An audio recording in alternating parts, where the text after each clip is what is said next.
Baseball. Focus question. How has the history of baseball shaped the sport we know today? Everybody's game.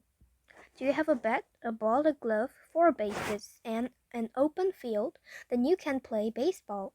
People have been playing different versions of baseball for hundreds of years. In early America, the colonists played games that were similar to the sports we know as baseball today. Some of these games were called stool ball, town ball, and rounders.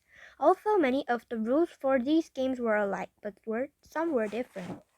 In 1845, a New York group called the Knickerbockers decided to write down new guidelines for baseball. They wanted to change some of the rules and establish a formal code for others. Many of these rules became the basis for the game that we play today. The world loves baseball. Today in North America, baseball remains a favorite sport. Professional players compete in 30 Major League Baseball (MLB) teams. They play in hopes of winning their championship each year, the World Series. Just under the MLB teams were 240 professional minor league teams. These leagues give players a chance to develop their athletic skills in hopes of making it to the major leagues. Baseball is so popular in the rest of the world. The sport is played in over 100 countries. The millions of fans enjoy watching it worldwide.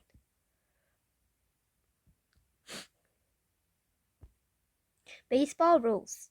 The baseball playing field is sometimes called a diamond because of its shape. It has a pitcher's mound, four bases, an infield and an outfield. Baseball games are divided into 9 innings. An inning is a basic unit of playing that is divided into two halves. The first half is called the top of the inning, and the second half is called the bottom. A baseball game has two teams. Each team has 9 players. While one team plays in the field, members of the other team take turns hitting ball with a bat. The batting team stays up to bat until the fielding team gets 3 batters out. The visiting team bats first at the top of an inning, and the home team bats at the bottom. When a batter hits the ball, he or she runs to first base. If the ball reaches the outfield, the runner may try to run to second base, third base, and finally to home plate. The fielding team tries to get the ball and take the runner or the base for an out before he or she reaches the base. If the runner makes it to home plate, the team scores a run. If a ball is hit over the outfield fence or wall and is in fair territory, it is a home run. The batter then runs around all the bases until he or she crosses home plate and scores. The team that scores the most runs is the winner. A look back. Long ago, African Americans were not allowed to play in the major baseball leagues with white players. African Americans didn't have a league, but they played on small black teams. Ruth Foster wanted to change things. A former pitcher on a black team, Foster started the Negro National League. In the years that followed, more Negro leagues were established. The Negro League included many talented athletes. Over time, white major league teams began to ask Negro League players to join their teams. As a result, fans lost interest in the Negro leagues and then began to fade out. In 1943 in the United States, millions of men went to fight in World War II. These included men who were baseball players. There would be very little professional baseball played during the war. A Major League team owner, Philip Wrigley, decided to organize the All-American Girls Professional Baseball League, AAGPBL. Thousands of people came to watch these women play. When the war was over, the Major League players began to return home. The appeal of women baseball players started to die out. The AAGPBL played their last season in 1954. Today, young women played in the Little League programs. They also play on high school and college teams. Some people think it's only a matter of time before they are in the major leagues. Major League stadiums. For many years in North America, baseball was centered on the East Coast. From 1913 to 1957, Ebbets Field was the home of the Brooklyn Dodgers. As the Dodgers became more popular, Ebbets Field could no longer hold all of the fans who wanted to see them play. In 1957, the Dodgers decided to move to a bigger stadium in Los Angeles. The same year, the New York Giants also left New York for San Francisco. Baseball was expanding across the country. The larger stadiums were being built for the growing numbers of fans. Fenway Park in Boston is the oldest Major League Baseball stadium in the United States. Fenway opened in 1912. It continues to be the home of the Boston Red Sox to this day. Wrigley Field in Chicago is the second oldest stadium in America. Wrigley Field was built in 1914 and is home to the Chicago Cubs. Many fans believed Wrigley is a baseball treasure with its 9 decades of rich history. Wrigley is famous for its ivy-covered walls that globe up balls hit into the outfield. Browser.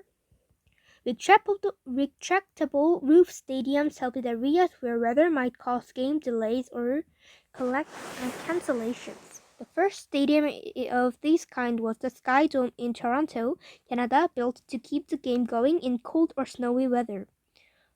Phoenix, Arizona has air-conditioned Chase Field to help combat desert heat. Famous players. Most people consider Babe Ruth to be the most important baseball player in history. Some people even think he is the best player who ever lived. With the New York Yankees, Babe helped his team capture from 4 World Series titles. In 22 seasons, he broke every record for home runs. He also set attendance records never seen before in professional baseball. Jackie Robinson was a smart and fearless competitor with remarkable baseball skills. He was also an African American who played in the Negro Leagues. Branch Rickey, the general manager of the Brooklyn Dodgers, convinced Jackie to be the first player to join an all-white Major League Baseball team. On April 15, 1947, Jackie appeared with the Dodgers as the first African American player in the majors. He became a national hero. Roberto Clemente was another baseball great. Born and raised in Puerto Rico, Roberto played for the Pittsburgh Pirates from 1955 to 1972. His famous home run in Game 7 of the 1971 World Series won the championship of the Pirates. Sadly, Roberto died in a plane crash on his way to help earthquake victims in Nicaragua. Derek Jeter, a former Yankee shortstop, is a modern baseball hero. Derek was a leader in scoring hits and runs in the American League and was a 5-time World Series champion. When he retired from the game in October 2014, he said, "The thing that means the most to me is being remembered as a Yankee, a sport for all time." After a long winter, the baseball season begins with the arrival of spring and warm weather. Returning each year to the baseball season can take fans back to memories of their childhoods and of all the players they once rooted for and loved. Baseball is a wonderful pastime. Some people believed that baseball is like life. Everyone has a position to play, and all the players have to work together in order to succeed.